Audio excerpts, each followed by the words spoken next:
Welcome to Bedtime Stories with a Dispatcher. I'm Jordan, and I'm going to read In Case of an Emergency 911 Adventures. 2, 1. Oh, hi, friend. Is that really you? Phew, I'm so glad that you're here. You will never guess what happened to me. The other day, my dad was painting when suddenly, bam, he fell from the ladder like a swan, so full of grace, except my mom didn't think so.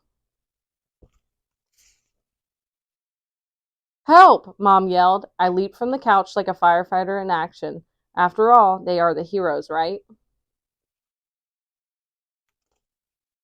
I'd never seen my mom so excited to see me, let alone ask her a bazillion questions. What happened? Is Dad okay? Why did he fall? Mom said, Brandon, call 911. After a moment of fear, I remembered I was a hero and leaped into action. While shaking just like I did when I had my last cold, I dialed those three numbers after repeating them over and over in my head until I heard a lady that sounded just like my mom on the phone. 911, what's the address of your emergency? Uh, I think I live at 123 Stone Crescent, I said, while trying to remember what my dad had told me once. Thank you, young sir, the kind voice said on the other end. And what is the telephone number you are calling me from? This I could not recall. Shoot, had I never been told, or did I just forget? That's quite all right, son. Tell me exactly what happened.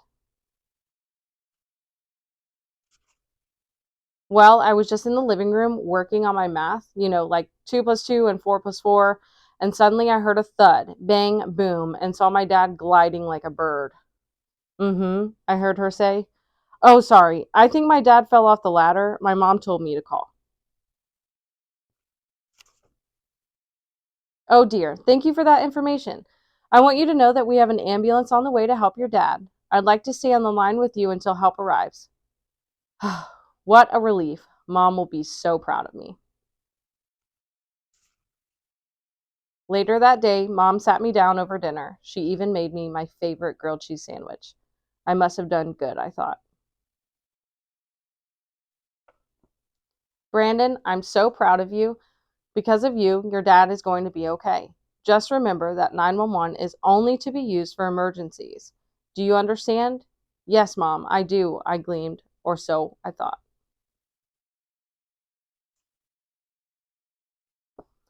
The very next day, I awoke to the most troubling smell. It smelled as though the whole carton of eggs had gone bad in the fridge.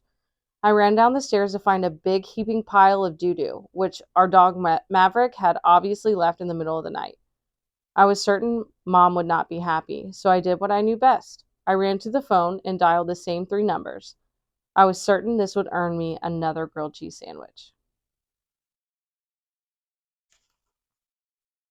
10 minutes later, the doorbell rang. Ding dong! I leaped like an eagle from my breakfast chair, opened the door wide, and found another hero dressed all in blue at my front door. Mom! I screamed. I helped again. The policeman is here.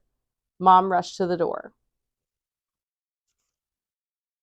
Well, friend, I guess this is where my story kind of ends. My mom was not as happy as I thought she would be. She explained to me that 911 was only to be used for actual emergencies, one where people were really hurt or scared, or if something or someone was trying to hurt them. This is important to remember, I said to myself. I went to bed that night, and while beginning to dream, I remembered I had not brushed my teeth. Oh no, I thought, those sugar bugs could really hurt me. I must do something about it.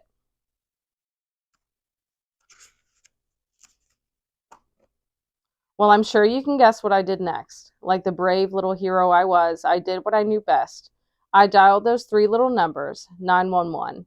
Wouldn't you know, I had the most delightful conversation with a new voice on the other end.